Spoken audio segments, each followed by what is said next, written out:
ओम आदेश प्रणाम। आज की इस वीडियो में मैं आप सभी के समक्ष पुनः उपस्थित हुआ हूँ और आज की इस वीडियो में हम बात करेंगे अप्सरा साधना के बारे में, या फिर आप कह सकते हैं आज की इस वीडियो में मैं आप सभी के समक्ष अप्सरा साधना से संबंधित कुछ जानकारी आज मैं आपको दूंगा।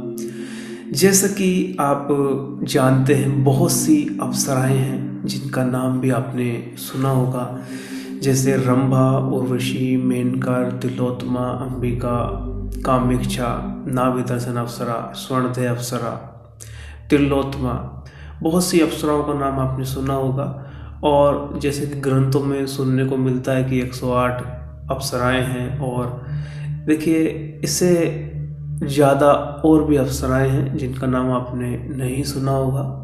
अगर आपने शक्ति का जागरण किया है और अगर आपने कुछ ध्यान में लेवल प्राप्त किया है तो निश्चित रूप से आप ऐसी शक्ति को देख सकते हैं। मैंने अपने काल में निश्चित रूप से ऐसी शक्तियों के दर्शन किए हैं, और जब आप दर्शन करते हैं, जब आपका कुछ ध्यान में लेवल होता है तो आप निश्चित रूप से देख सकते हैं कि 24 घंटे आपके चारों तरफ कुछ बिंदु, कुछ अणु, कुछ एटम आप कह सकते हैं 24 घंटे आपको रहते हैं, आपके पास में रहते हैं, आप देख सकते हैं।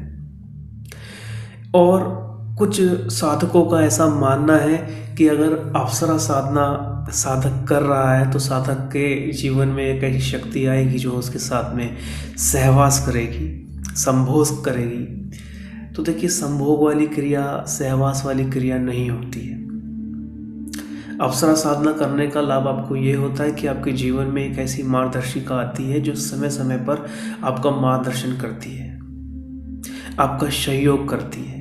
जैसे आपकी अर्धांगिनी रहती हैं, वो आपका कंधे से कंधा मिलाकर आपका सहयोग करती हैं, आपको सलाह देती हैं, आपकी सहायता करती हैं, आपका मार्गदर्शन करती हैं। ऐसे ही आपके जीवन में एक ऐसी शक्ति आती है, एक ऐसी अप्सरा आती है जो समय समय पर आपका मार्गदर्शन करती है, आपको सलाह देती है और आपका मार्गदर्शन करती है, आपकी सहायता करती है, आपको गाइड करती है। और अगर कभी भी धन संबंधित समस्या आपको आती है तो वो आपकी इस शक्ति के माध्यम से समस्या आपकी चली जाती है। ये आप मान के मत चलिएगा कि अप्सरा साधना अगर आप कर रहे हैं तो कोई धन आके बरसेगा, कोई धन लाके वो शक्ति आपको देगी, ऐसा नहीं होता है। ये आप कह सकते हैं कि अगर अप्सरा साधना आप कर रहे हैं तो धन की कमी आपको कभी नहीं रहेगी।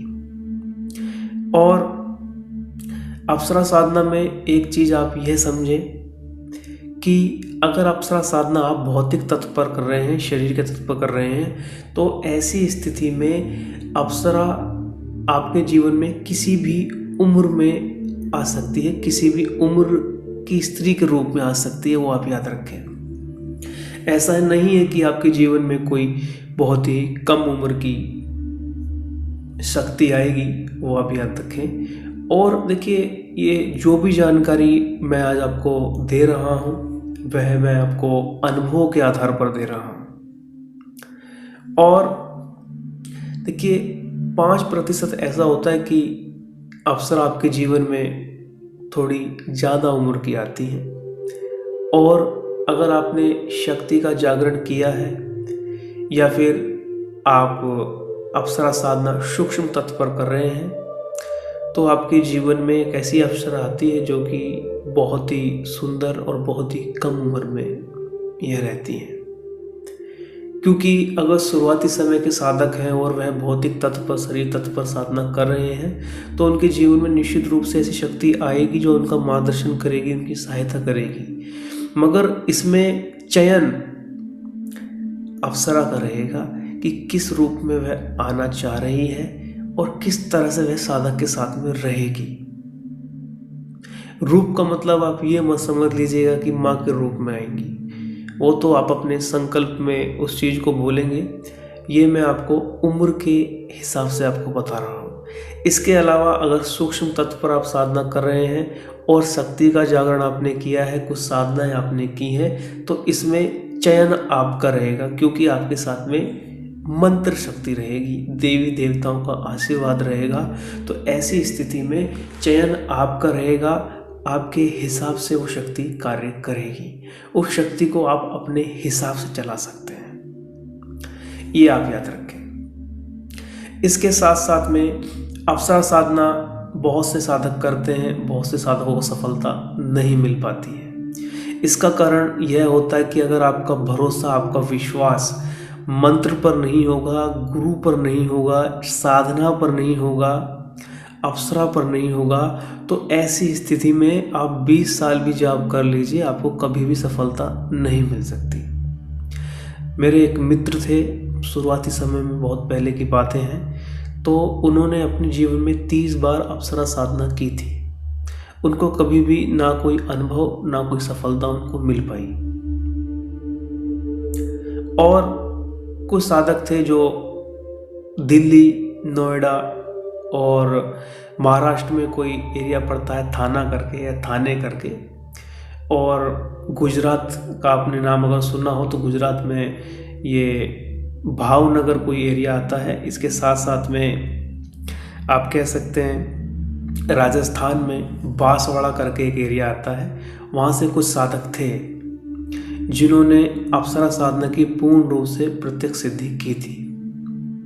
तो अगर पूर्ण एकाग्रता से आप जाप कर रहे हैं, शक्ति पर, गुरु पर, अगर आपको मंत्र पर भरोसा है, तो निश्चित रूप से आप इस साधना को सफल कर पाएंगे। देखिए, एक आप समझ सकते हैं कि एक कॉलेज में अगर एक कक्षा में 100 बच्चे हैं, 100 बच्चों में से अगर परीक्षा ली जाए तो 20% बच्चे ही प्रथम स्थान ले पाते हैं, और प्रथम स्थान लेने पर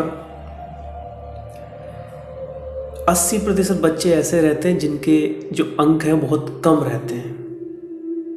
क्योंकि ऐसा नहीं है कि सभी बच्चे एक साथ में 100% अंक प्राप्त कर लें। तो ऐसे ही अप्सरा साधना में रहता है। अगर आप मेहनत कर रहे हैं तो आपको सफलता निश्चित रूप से मिलेगी। अगर आप मेहनत नहीं करेंगे तो आपको अप्सरा साधना में सफलता नहीं मिल पाएगी, कुछ अनुभव ही आपको इस साधना में हो पाएंगे। क्योंकि जब 20% बच्चे पहला अंक या प्रथम अंक प्राप्त करते हैं, उत्तीर्ण हो जाते हैं वह, और बाकी के जो बच्चे रहते हैं वह उत्तीर्ण नहीं हो पाते हैं। क्यों नहीं हो पाते हैं? क्योंकि उनका दिमाग पढ़ाने का समय कहीं और था। ऐसी स्थिति में उनके नंबर कम आते हैं। तो अगर साधना में आपका मन इधर उधर रहेगा, आपके मन में इच्छा रहेगी कि कब आएगी शक्ति, किस तरह से आएगी, ऐसी इच्छाएं अगर आपके मन में रहेंगी तो ऐसी स्थिति में आप कभी भी साधना, इस साधना को या अप्सरा साधना को या किसी भी साधना को सफल नहीं कर पाएंगे। अप्सरा साधना कोई भी व्यक्ति कर सकता है, वृद्ध व्यक्ति भी इस साधना को कर सकते हैं, शादीशुदा व्यक्ति भी इस साधना को कर सकते हैं। इसके साथ साथ में स्त्रियां अगर इस शक्ति को करती हैं, इस शक्ति की साधना करती हैं, तो स्त्रियों के जीवन में एक ऐसी अप्सरा आती है जो कि सहेली के रूप में मार्गदर्शन शादिका का स्त्रियों का करती हैं। और मनुष्य या व्यक्ति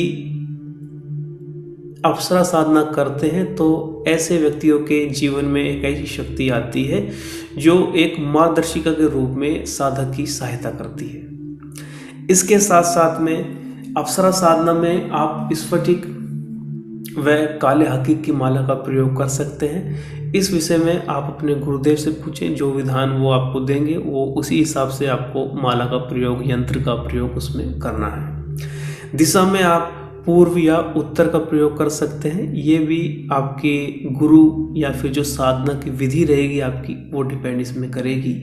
इसके साथ साथ में जो बहुत ही महत्वपूर्ण चीज़ है, अप्सरा साधना आपको रात्रि में करनी है। अप्सरा साधना में आप इत्र, गुलाब के फूल, गेंदे के फूल, अगरबत्ती, मीठा भोग, चमेली के तेल का दिया या फिर घी के तेल का दिया का प्रयोग कर सकते हैं। धोती में आप लाल या पीली धोती का प्रयोग कर सकते हैं। ये सब जानकारी जो है आपके गुरुदेव आपको बताएंगे, या फिर जो भी अप्सरा की साधना आप कर रहे हैं उस विधि से आपको चलना है। इसके साथ साथ में कुछ व्यक्ति ऐसे होते हैं जो यह सोचते हैं कि अप्सरा साधना अगर वह कर रहे हैं तो अप्सरा साधना करने पे अगर माँ के रूप में वह कर रहे हैं तो उससे उनकी माता को कुछ हानि होगी, या अगर वह प्रेमिका के रूप में कर रहे हैं या धर्म पत्नी के रूप में कर रहे हैं, अर्धांगिनी के रूप में कर रहे हैं, तो उनकी जो अर्धांगिनी है उससे उनको कुछ समस्या होगी। देखिए, ऐसी कोई समस्या नहीं रहती है, आप बेफिक्र होकर करें। और एक चीज़ और है कि अगर कोई अप्सरा साधना कर रहा है, बीच में अप्सरा साधना में मंत्र आपका छूट जाता है तो इससे कुछ साधक को हानि होगी या कुछ दुष्परिणाम इसमें देखने को मिलेंगे। ऐसा नहीं है, कोई भी आपको इसमें हानि नहीं होगी, बेफिक्र होकर आप कर सकते हैं। एक बात आप याद रखें कि अगर शक्ति आपके सामने प्रत्यक्ष हुई और अगर आपने शक्ति को वचन में लिया, कुछ वचन आप लेंगे और कुछ वचन निश्चित रूप से शक्ति लेती है। ठीक है, जो भी मैं आपको बता रहा हूँ वो अनुभव के आधार पर बता रहा हूँ। तो ऐसी स्थिति में अगर आप किसी व्यक्ति को अपने साधना के विषय में कोई भी जानकारी देते हैं कि मैंने ये साधना की है और ये हो गया है, तो ऐसी स्थिति में निश्चित रूप से आपको हानि हो सकती है अप्सरा के द्वारा, क्योंकि आप नियम तोड़ रहे हैं। नियम आपने तोड़े हैं, क्योंकि नियम शक्तियाँ नहीं तोड़ती हैं, व्यक्ति ही तोड़ते हैं, ये आप याद रखें। और इसके साथ साथ में ये शक्ति ऐसे रहेगी जो समय समय पर आपका मार्गदर्शन करेगी, किसी भी प्रकार की सहायता हो वो आपकी करेगी, चाहे वह धन संबंधित हो या फिर आध्यात्मिक आपकी उन्नति हो। क्योंकि अगर आप अप्सरा साधना कर रहे हैं और पूर्ण रूप से प्रत्यक्षीकरण आपने कर लिया है तो यह शक्ति आपका आध्यात्मिक जो विकास है वो निश्चित रूप से करती है और कुछ गुप्त विधान भी आपको देती है। कुछ गुप्त विधान निश्चित रूप से हमें भी प्राप्त हुए हैं और अगर लगेगा तो निश्चित रूप से मैं आप सभी के समक्ष लेकर आऊँगा। और कुछ गुप्त विधान साधकों के द्वारा भी प्राप्त हुए हैं, गुरुओं के द्वारा प्राप्त हुए हैं, क्योंकि बहुत से साधक थे जिन्होंने अप्सरा साधना की थी। तो अगर लगेगा तो निश्चित रूप से मैं आप सभी के समक्ष ऐसे विधान लेकर आऊँगा। इसके साथ साथ में मैं आपसे यह और कहना चाहूँगा कि अगर देखिए, अनुभव की अगर मैं बात करूं तो अनुभव में ऐसा होता है कि जब आप अप्सरा साधना करते हैं तो आपके शुरू में आपको कुछ सुगंध महसूस होती हैं, कुछ पायल की आवाज़ें आपको महसूस हो सकती हैं, कुछ हंसने की आवाज़ें आपको महसूस हो सकती हैं। इसके साथ साथ में वर्णन, अगर रूप का वर्णन मैं करूं तो देखिए, अलग अलग शक्ति के अलग अलग वर्णन होते हैं। कुछ शक्तियाँ पूर्ण रूप से बिना वस्त्र के आपके जीवन में आती हैं। जीवन में आने का मतलब है कि आपको अनुभव कराती है, आपके साधना काल में आती है। कुछ शक्तियाँ आती हैं कि उनके जो वस्त्र रहते हैं वह बिल्कुल पारदर्शी रहते हैं, ट्रांसपेरेंट रहते हैं। कुछ शक्तियाँ आती हैं कि उनकी हाइट 10 से 12 फुट की रहती है और यहाँ तक कह सकते हैं आप घूंघट, जिसको आप कहते हैं, यहाँ तक घूंघट रहता है और वह घाघरा पहने हुए होती हैं। और जो घाघरा रहता है वो पता नहीं कितने रत्नों से जड़ा हुआ रहता है। देखिए, मैं कोई आपको पुस्तकों की कहानी वगैरह नहीं सुना रहा हूँ, मैं आपको अनुभव के आधार पर सुना रहा हूँ। जो देखा, जो महसूस किया, वो मैं आपको बता रहा हूँ। और कभी कभी स्वप्न में आपको ऐसा आपके साथ में हो सकता है कि कुछ आपके जीवन में ऐसे दृश्य, कुछ ऐसी हरकतें, कुछ ऐसी क्रियाएं हुई हैं जिससे कि कुछ आनंद आपको प्राप्त हुआ है। मगर इसका मतलब आप ये ना समझें कि शक्ति जब प्रत्यक्ष हो जाएगी तो वो आपके साथ में सहवास करेगी, ऐसा नहीं होता है। हाँ, एक चीज़ इसमें हो सकती है, अगर आपने शक्ति का जागरण किया है, अगर आप साधनाओं में हैं, अगर आप ध्यान में हैं, तो अप्सरा को आप अपनी ज़रूरत के हिसाब से चला सकते हैं, उसको गाइड कर सकते हैं। समझ रहे हैं आप? तो ये कुछ चीज़ें हैं जो साधक को समझनी चाहिए। और देखिए, अनुभव भयानक होते हैं, कुछ साधकों के साथ में भयानक अनुभव नहीं होते हैं। तो ये साधक के ऊपर है, सभी साधकों को अलग अलग अनुभव होते हैं। इसके साथ साथ में अप्सरा साधना में कभी भी आप सुरक्षा मंत्र ना लगाएं, ये आप याद रखें। इसके साथ साथ में जब आपका जाप पूरा हो जाए तो ऐसी स्थिति में जो माला आप प्रयोग कर रहे हैं, जिस माला से आप जाप कर रहे हैं, उस माला को आप गले में डालकर सो जाएं। साधना काल में भूमि शयन करें। इसके साथ साथ में अगर आपको लग रहा है कि आपका जाप पूरा हो गया है और आपका जाप पूरा होने के बाद में आपको लग रहा है कि आपके शरीर में कुछ ऊर्जा है, आप कुछ देर और बैठकर जाप कर सकते हैं, तो आप गले में माला डाल लें और बैठकर पूर्ण एकाग्रता से आंखें बंद करके आप पूर्ण एकाग्रता से अप्सरा मंत्र का जाप करें। इसके साथ साथ में आप एक चीज़ और याद रखें कि अप्सरा साधना में जो भी चीज़ें आप प्रयोग करेंगे, जो भी आपकी विधि विधान रहेगी, वो सब गुप्त आपको रखनी है। और अप्सरा साधना अगर आप एकांत स्थान पर करते हैं तो प्रभु बहुत ही कम समय में आप इस शक्ति को प्रत्यक्ष कर पाएंगे। और अगर घर में आप कर रहे हैं तो निश्चित रूप से सफलता आपको मिलेगी, मगर अगर एकांत में आप कर रहे हैं, किसी निर्जन स्थान पर कर रहे हैं, अपने खेत में कर रहे हैं, तो निश्चित रूप से आपको 100% बहुत ही कम समय में इस शक्ति के दर्शन आपको होंगे। मैं फिर से कहूँगा कि जो भी जानकारी दे रहा हूँ अनुभव के आधार पर दे रहा हूँ। बहुत से साधक किए हुए हैं और गुरुओं ने किए हैं, तो आप समझ सकते हैं। इसके साथ साथ में अप्सरा साधना में जो यंत्र, माला, दिशा जो भी रहेंगी वो आप अपने गुरु से पूछें, क्योंकि सभी साधनाओं की अलग अलग विधियां रहती हैं।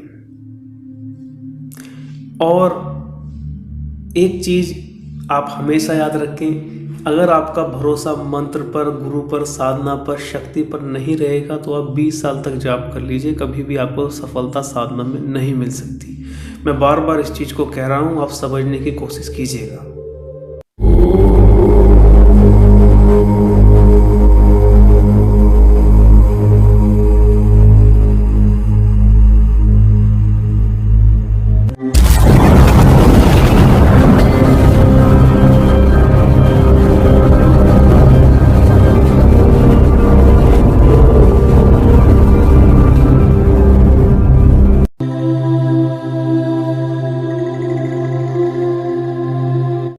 अप्सरा साधना का कोई भी दुष्परिणाम नहीं होता है। ऐसा नहीं है कि अप्सरा साधना को करने से आपको कोई साइड इफेक्ट हो जाएगा, कुछ आपको हानि हो जाएगी, आपके जीवन कुछ बदल जाएगा, आपके जीवन में कुछ चेंजेस आ जाएंगे, ऐसा कुछ भी नहीं है। आप बेफिक्र होकर अप्सरा साधना प्रयोग कर सकते हैं। इसके साथ साथ में घर में अगर मृत्यु हो गई है या रिश्तेदारी में किसी की मृत्यु हो गई है या किसी का जन्म घर में हुआ है, रिश्तेदारी में जन्म किसी का हुआ है, तो ऐसी स्थिति में साधक की साधना खंडित नहीं होती है, साधक अपनी साधना आगे कर सकता है। इसके साथ साथ में अगर आप मंत्र जाप कर रहे हो, मंत्र जाप करते समय आपको लगे कि कुछ शक्ति आपके इधर उधर खड़ी है या आपको कुछ महसूस हो, या कोई शक्ति आके आपके बगल में बैठ जाए, आपके घुटने से घुटना मिलाकर बैठ जाए या आपके आसपास में आकर हंसने लगे, तो ऐसी स्थिति में ये नहीं है कि आप डर जाएं या फिर आप आँख खोल के भाग जाएं या फिर आप आँख खोल कर इधर उधर देखने लगे। आपका कार्य है मंत्र जाप करना। और अगर कुछ भी आपके सामने इधर उधर हो रहा है तो आपको पता होना चाहिए कि वो लीला है शक्ति की। ऐसी स्थिति में आपको पूर्ण एकाग्रता से जाप करते रहना है। जाप को बीच में नहीं रोकना है, ना ही बीच में छोड़ना है। एक लय में निरंतर जाप आपको करते रहना है। और ऐसा नहीं है कि आप कुछ आवाज़ें आपको सुनाई दी या कोई आपसे बोलने की कोशिश कर रहा है, आप बैठ जाएं बात करने, ऐसा नहीं करना है। आपको अपना पूरा जाप पूरा करना है। जो संख्या आपको बताई जाएंगी उस संख्या से आपको जाप करना है, ये आप याद रखें। इसके साथ साथ में जैसे कि मैंने आपसे कहा है कि अप्सरा का जो विधान है, अप्सरा जो साधना है, वो रात्रि में ही आप करें। ये बहुत महत्वपूर्ण चीज़ें हैं। और अप्सरा साधना करने से व्यक्ति में, आप समझ सकते हैं, व्यक्ति कभी वृद्ध नहीं होता है। इसके साथ साथ में अप्सरा के माध्यम से बहुत सी विधियां, साधनाएं, कुछ आध्यात्मिक ज्ञान आपको प्राप्त होता है। और साधना काल में आप इत्र का फोया कह सकते हैं, थोड़ा इत्र का प्रयोग करें। आप इत्र का फोया वगैरह कान में लगाएं, ठीक है। इसके साथ साथ में कुछ अप्सरा विधान में आपको माला भी रखनी होती है। गुलाब की माला या फिर गेंदे की माला, वो आप साधना के हिसाब से देख लें। वो गुरु आपके जो भी विधान आपको देंगे उस हिसाब से आप समझ सकते हैं। ये कुछ चीज़ें हैं जो आपको समझनी चाहिए। बिना इन चीज़ों के आप साधना में आगे नहीं बढ़ सकते। इसके साथ साथ में अगर साधना के समय अगर आपको लग रहा है कि अगर आपकी हिम्मत नहीं पड़ रही है नहाने की, ऐसी स्थिति में आप हाथ पैर मुंह धोकर, लिंग धोकर साधना में बैठ सकते हैं, मगर कोशिश करिए कि नहा धोकर ही साधना में बैठें। इसके साथ साथ में मैं आपसे कहना चाहूँगा, अगर आपको साधना में सफलता प्राप्त करनी है तो कुछ चीज़ें और आपको समझनी होंगी। ऐसा नहीं है कि आपने कहीं से साधना के विषय में सुन लिया और उसी दिन से आप साधना में बैठे, ऐसा ना करें।